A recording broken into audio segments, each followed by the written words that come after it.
America जहाँ चाहता है मनमानी कर लेता है। वेनेजुएला के प्रेसिडेंट को भी वो उठा लाया, अभी ईरान से लड़ाई चल रही है, इससे पहले भी उसने बहुत कुछ किया हुआ है। इन सब मामलों में यूएन इंटरफेयर क्यों नहीं कर पाता? उत्तर प्रदेश में बौद्ध धर्म से रिलेटेड कुछ महत्वपूर्ण स्थलों के बारे में बताइए और उसकी विशेषता भी बता सकते हो, बताइए। उत्तर प्रदेश में एक फॉरेस्ट यूनिवर्सिटी बन रही है, किस जगह पर बन रही है?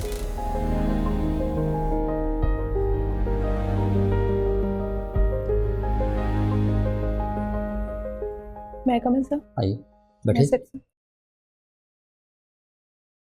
अपना नाम और कुछ पर्सनल डिटेल बताए बिना अपने बारे में एक संक्षिप्त परिचय दीजिए।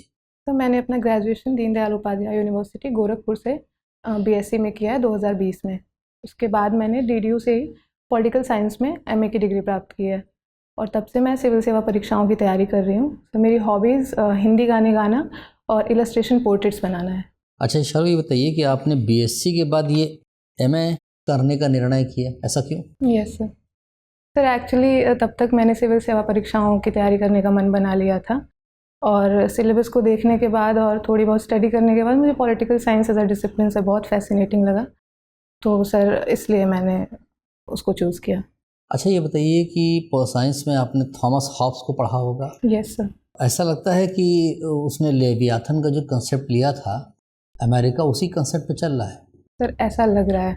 ऐसा लग रहा है, पर वो तो कह रहे हैं कि नहीं, हम तो डेमोक्रेसी को लागू करना चाहते हैं, हम चाहते हैं कि सबको राइट्स मिले, लोगों को जो लोग वंचित हैं अपने अधिकारों से मिले और तानाशाही ख़त्म हो, वैश्विक शांति चाहते हैं। सर ये अमेरिकन फॉरेन पॉलिसी जो रही है शुरू से, तो उसका ये हिस्सा रहा है कि अमेरिका अपने नेशनल इंटरेस्ट को शुरू से डेमोक्रेसी और ह्यूमन राइट्स के नाम पे प्रमोट करने की कोशिश करता रहा है, जो कि हम ईरान में या फिर सर पास्ट में अगर देखें तो लिबिया में या इराक में भी देख चुके हैं। अच्छा ये बताइए कि अमेरिका जहाँ चाहता है मनमानी कर लेता है। वेनेजुएला के प्रेसिडेंट को भी वो उठा लाया, अभी ईरान से लड़ाई चल रही है, इससे पहले भी उसने बहुत कुछ किया हुआ है। इन सब मामलों में यूएन इंटरफेयर क्यों नहीं कर पाता है? सर यूएन का जो स्ट्रक्चर है, ऑर्गेनाइजेशनल स्ट्रक्चर जो है, specially sir UN security council जो है, उसमें जो परमानेंट मेंबर्स हैं उनमें सर P5 को जो वीटो पावर है सर, तो उसमें अमेरिका के पास भी वीटो पावर है। इसके चलते सर वहाँ पे कोई रेजोल्यूशन जो अमेरिकन इंटरेस्ट के अगेंस्ट जाता है उसको अमेरिका वीटो कर देता है। तो इसके चलते सर इसके लिए कोई स्टेप नहीं लिया जा पा रहा है। कुछ फाइनेंशियल प्रॉब्लम भी है? Yes sir. क्या योगदान है यूएन में यूएस का? तो लार्जेस्ट फंडर यूएस ही रहा है शुरू से। परसेंटेज कुछ? Sorry sir, I am not able to recall sir. अच्छा ये बताइए कि जब सिक्योरिटी काउंसिल कोई डिसीजन नहीं ले पाती है, ऐसा माना जाता है कि रशिया और यूएस के इंटरेस्ट के चलते सिक्योरिटी काउंसिल जो है वो एक तरीके से पैरालाइज हो जाती है, तो क्यों ना इस सबको ख़त्म कर देना चाहिए? सर ख़त्म करना सोल्यूशन नहीं है। मुझे लगता है कि जैसे हमारे एक्सटर्नल अफेयर मिनिस्टर ने शुरू से कहा है कि रिफॉर्म्ड मल्टीलैटरलिज्म का रास्ता सर हमें अपनाना चाहिए। जो P5 की सर जो कॉम्पोजिशन है उसमें सर वीटो पावर को हम सर और डाइवर्सिफाई कर सकते हैं बाकी मेंबर्स को इंक्लूड करके, ताकि वो ज़्यादा डेमोक्रेटिक इंस्टीट्यूशन बने। देखिए उसमें तो बहुत सारी चीज़ें हैं। उसमें जब आप रीजनल सेक्टर्स को देखेंगे तो अफ्रीका से तो फिर दावेदारी बढ़ जाएगी। यस। अगर आप एशिया को देखेंगे तो जापान का कंट्रीब्यूशन ज़्यादा है, जापान की दावेदारी बढ़ जाएगी, उसमें तो भारत को नुकसान होगा। सर ज़्यादा से ज़्यादा रिप्रेजेंटेशन जो है सर मुझे लगता है वो इंडिया के पक्ष में रहेगा, क्योंकि सर अफ्रीका हमेशा से हमारे जो नेशनल इंटरेस्ट रहे हैं उनको भी सपोर्ट करता रहा है और अफ्रीकन यूनियन को हमने सर रिसेंटली G7 की हमारी जो समिट रही है, प्रेसिडेंसी रही है, उसमें हमने अफ्रीकन यूनियन को भी सर इंक्लूड किया है। 1997 में जब अस्थायी सदस्यता के लिए वोटिंग हुई थी तो भारत जापान से बहुत बुरी तरह से हारा था और वोटिंग करने वाले यही देश थे जिनका आप नाम ले रही हैं। सबने भारत के खिलाफ वोटिंग की थी। Yes sir. फिर आपको कैसे लगता है कि भारत का पक्ष मजबूत रहेगा? सर 1997 के कंपैरिजन में सर भारत की जो स्थिति है, स्पेशली सर ग्लोबल फोरम्स में सर, उसमें काफ़ी इम्प्रूवमेंट आई है, मुझे ऐसा लगता है। सर आपने पॉलिटिकल साइंस पढ़ा है, पॉलिटिकल साइंस के अंतर्गत आपने भारत का संविधान भी पढ़ा होगा, है ना? Yes sir. यस। तो आपको ये पता है कि भारत का संविधान दुनिया का सबसे विशाल लिखित संविधान है ना? यस।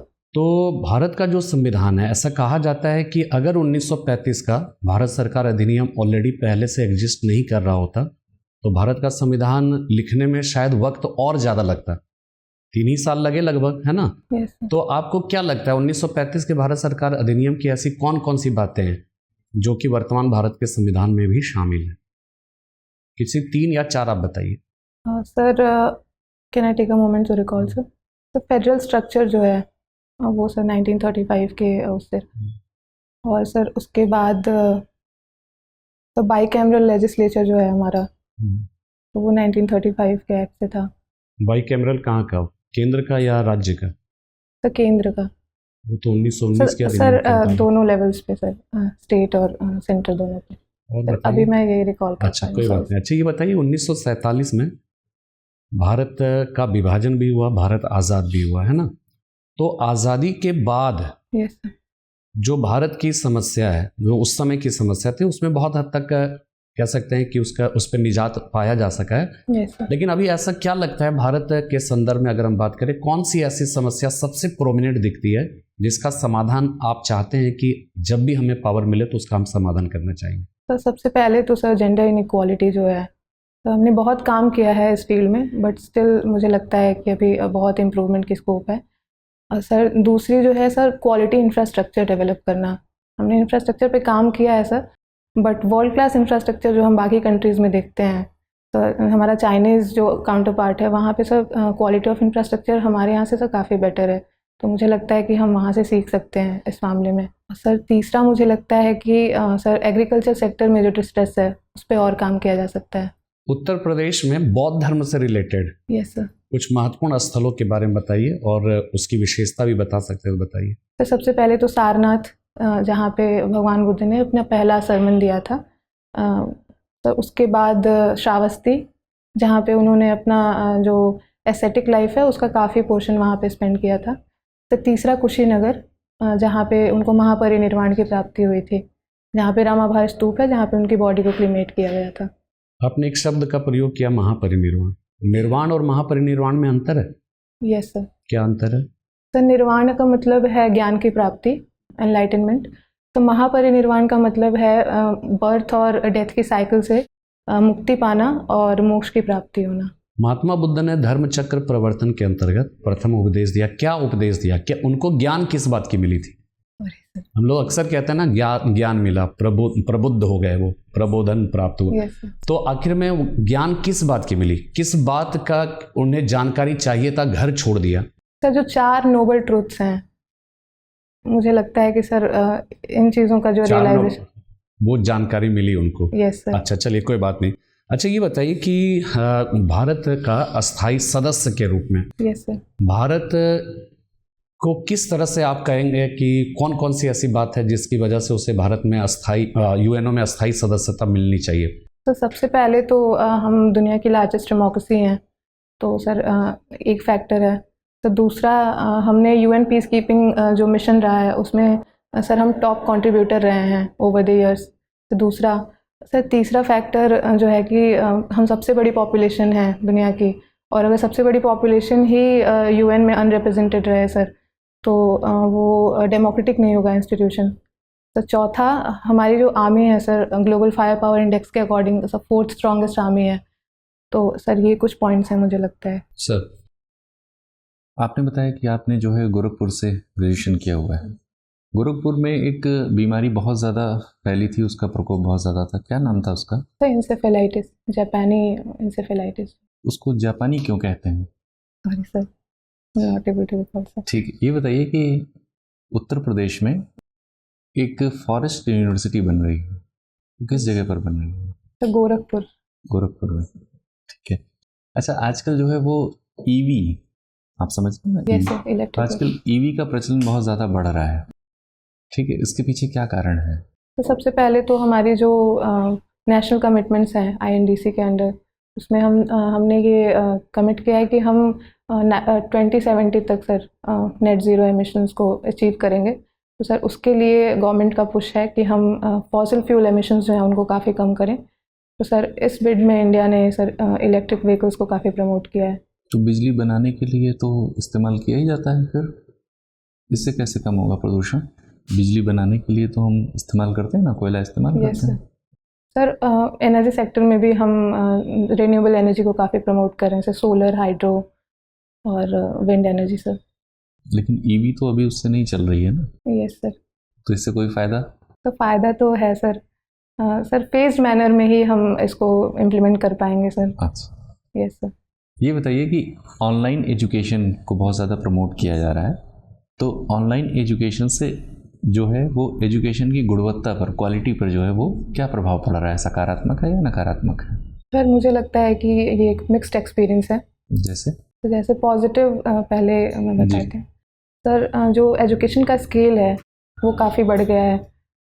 दूसरी sir quality education online mediums के through sir rural areas, specially जो रिमोट रूरल एरियाज़ हैं वहाँ पे पेनिट्रेट कर पा रहा है सर। मैं अपना पर्सनल एक्सपीरियंस से भी कह सकती हूँ। I come from a rural background sir, और मैंने अपनी most of the preparation sir अपने गांव से की है, जस्ट बिकॉज मुझे एक्सेस थी ऑनलाइन कंटेंट की सर। तीसरा सर कि ऑनलाइन एजुकेशन के थ्रू सर स्पेशली जब कोई ऐसी अनसर्टेन सिचुएशन क्रिएट होती है जैसे कोविड पैंडेमिक थी, तो सर ऐसे सिचुएशंस में हम एजुकेशन को सर कंटिन्यू कर सकते हैं ऑनलाइन मीडियम के थ्रू। सर नेगेटिव इम्पैक्ट ये रहा है कि स्पेशली सर जो एडोलेसेंट और चिल्ड्रन पॉपुलेशन है हमारी, उनका स्क्रीन टाइम काफ़ी बढ़ा है सर। ये सर। और सर दूसरा नेगेटिव इम्पैक्ट ये है कि स्क्रीन टाइम बढ़ने के चलते सर उनकी सोशल मीडिया में एंगेजमेंट भी काफ़ी बढ़ गई है सर। रिसेंटली कुछ गवर्नमेंट्स जो हैं कि इस बात पे विचार भी कर रही हैं कि बिलो 16 जो पॉपुलेशन है उसके लिए सोशल मीडिया बैन भी कंसिडर किया जा रहा है। और हेल्थ पर इश्यूज आ रहे हैं, हेल्थ इश्यूज आ रहे Yes, हैं, है ना, आइज पर इम्पैक्ट पड़ रहा है, चश्मा लग रहा है सबके। ये बताइए, आपने भी स्पेक्स पहन रखे हैं, तो क्या पावर है आपका? तो -5.5 in the right and -4.5 in left. 5.5। Yes sir. अच्छा, इसको माइनस और प्लस दो तरह के नंबर होते हैं, Yes, क्या sir. डिफरेंस होता है दोनों में? तो माइनस जो होता है वो मायोपिक जो इशू होता है, अच्छा, जिनको सर दूर के ऑब्जेक्ट्स नहीं दिखते हैं उनके लिए होता है। सब प्लस में जो पास के ऑब्जेक्ट्स होते हैं वो नहीं दिखते हैं, तो सब प्लस पावर यूज़ होती है। अच्छा, इसमें बाइफोकल एक वर्ड यूज़ किया जाता है, वो क्या है? तो सॉरी सर, मैं रिकॉल नहीं कर पा रही हूँ। अच्छा, स्फेरिकल और सिलेंड्रिकल नंबर? तो मैंने ब्रशअप नहीं किया है ग्रेजुएशन। अच्छा, सॉरी सर। ठीक है।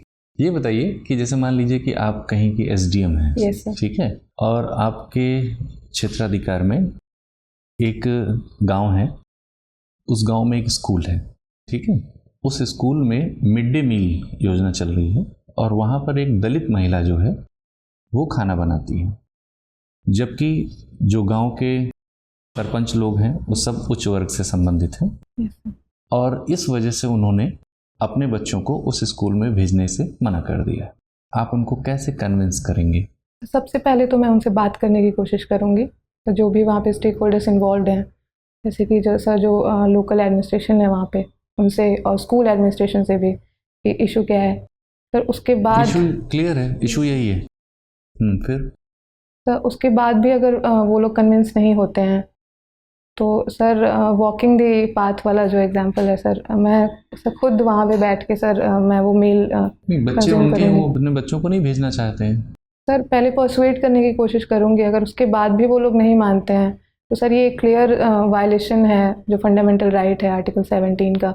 तो सर उसके अंडर मुझे सर जो भी पावर्स हैं मैं एक्शन लूँगी सर। क्या पावर्स होती हैं? सर जो प्रोटेक्शन ऑफ सिविल लिबर्टीज़ जो एक्ट है, तो उसके अंडर में सर SC/STs के अगेंस्ट अगर अनटचेबिलिटी प्रैक्टिस होती है सर, तो सर जो IPC BNS के सर जो रेलेवेंट सेक्शंस हैं उनके अंडर से एक्शन लूँगी।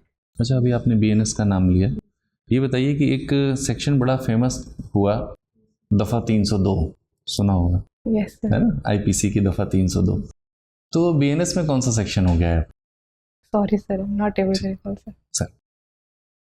शालू, आपकी हॉबी जो है वो सिंगिंग और drawing, illustration, portraits. Yes sir.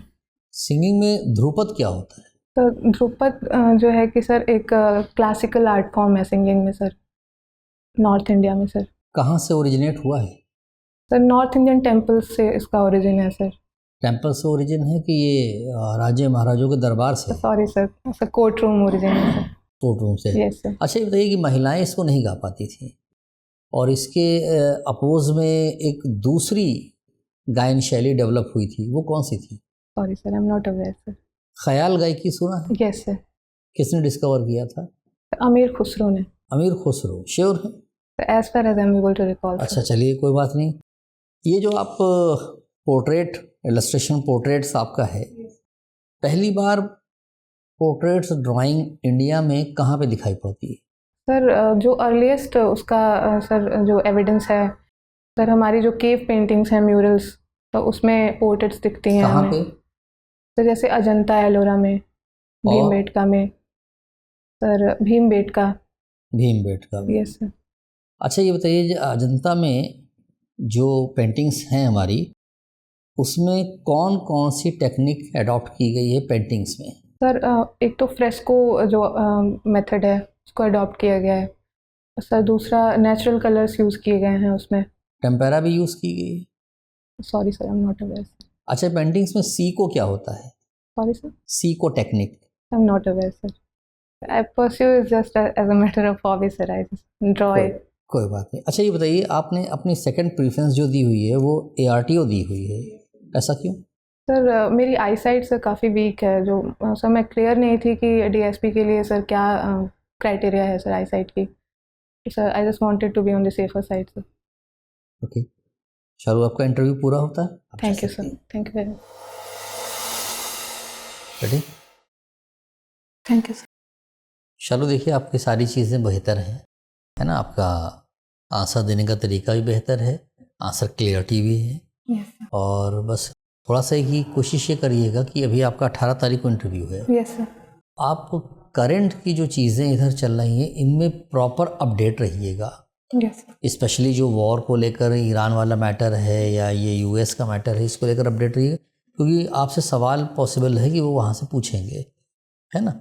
और बाकी जिन क्वेश्चंस को आपने बताया या जिनको नहीं बताया उनको भी ठीक है, सही है, कोई ज़रूरी नहीं है हर प्रश्न का आंसर।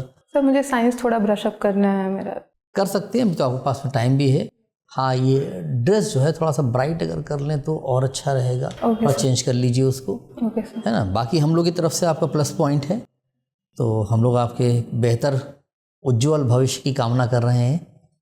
आपको कोई डाउट हो तो आप हमसे पूछ सकते हैं। सर आई कांटेक्ट जैसे अगर आप पूछ रहे हैं मुझसे तो सिर्फ आपसे हाँ। ही रखूँ या हाँ, सारे जो बोलूं? पूछ रहे हैं उन्हीं की तरफ देखकर आप आंसर दीजिए, उसमें कोई बुराई नहीं, ओके सर। है ना? Okay. Opinion based question sir, उनको हैंडल करना थोड़ा सा।